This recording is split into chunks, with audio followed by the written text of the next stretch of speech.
NRC notice পাঠানো হলো তুফানগঞ্জ মহকুমার প্রথম খণ্ড বাসরাজা গ্রামে। এই গ্রামের বাসিন্দা মমিনা বিবির কাছে এনআরসি নোটিশ পাঠানো হয়েছে বলে অভিযোগ। 40 বছর আগে অসমের আগমনীতে বিয়ে হয়েছিল মমিনার। 1 বছর সেখানে থাকার পর স্বামীকে নিয়ে তুফানগঞ্জের গ্রামে ফিরে আসেন তিনি।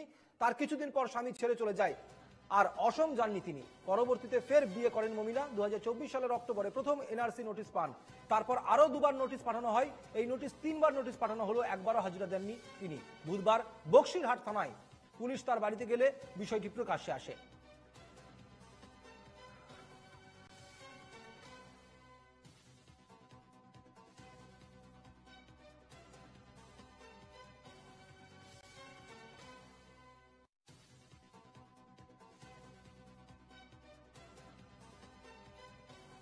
আপনার কি এনআরসি নোটিশ আসছে আপনার কাছে?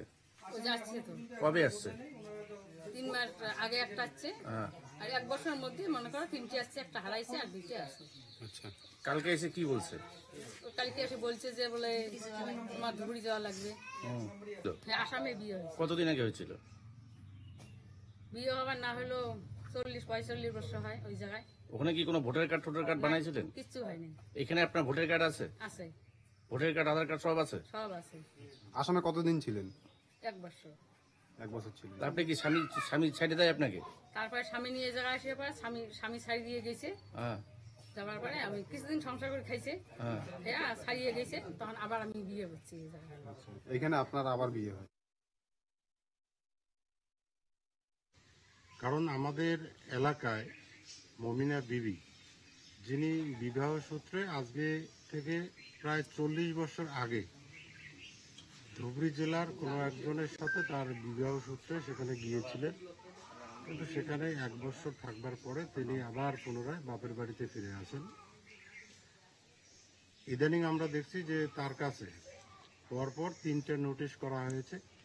তো তারা যেহেতু মানে অতটা পড়াশোনা করেনি, তারা বুঝতে পারেনি প্রথমে। আমাদের নজরে সেটা গতকালকে আমাদের নজরে আসে এবং আজকে আমরা সকলে এসে দেখি আমরা সেটা যে এনআরসি একটা নোটিশ করা হয়েছে। পশ্চিমবঙ্গের সরকারি ব্যবস্থাপনায় আজকে ভুয়ো ভোটার কার্ড, ভুয়ো আধার কার্ড, ভুয়ো জন্ম সার্টিফিকেট তৈরির কারখানা খুলে বসেছে সরকারি ব্যবস্থাপনা।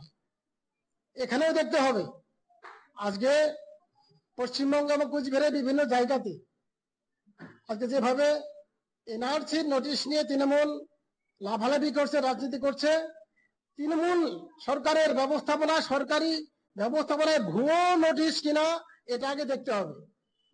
এনআরসির নাম করে ভুয়ো নোটিশ বিভিন্ন জায়গাতে পাঠিয়ে তৃণমূল মানুষকে বিভ্রান্ত করছে, তৃণমূল মানুষকে ভুল পথে পরিচালিত করছে।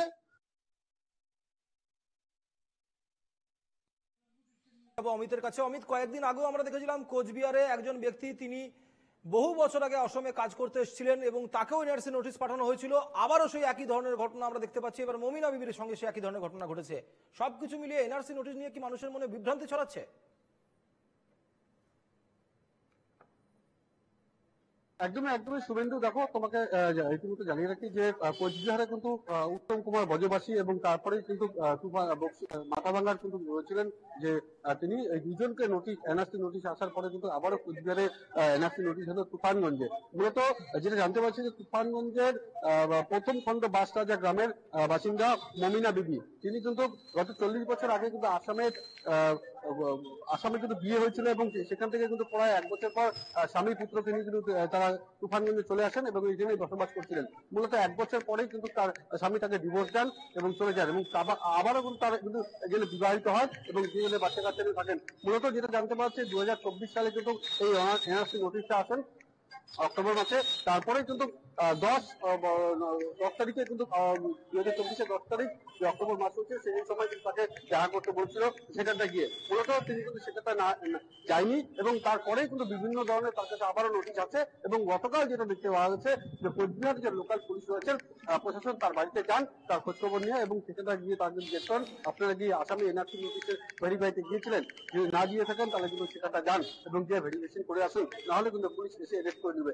এই ঘটনা শুনতে কিন্তু তাদের বোঝাই যাচ্ছে যে একের পর এক নতুন করে এনআরসি নোটিশ আসাতে বেশ কিছু এলাকার বাসিন্দাদের মধ্যে এই আতঙ্কের সৃষ্টি হয়েছে।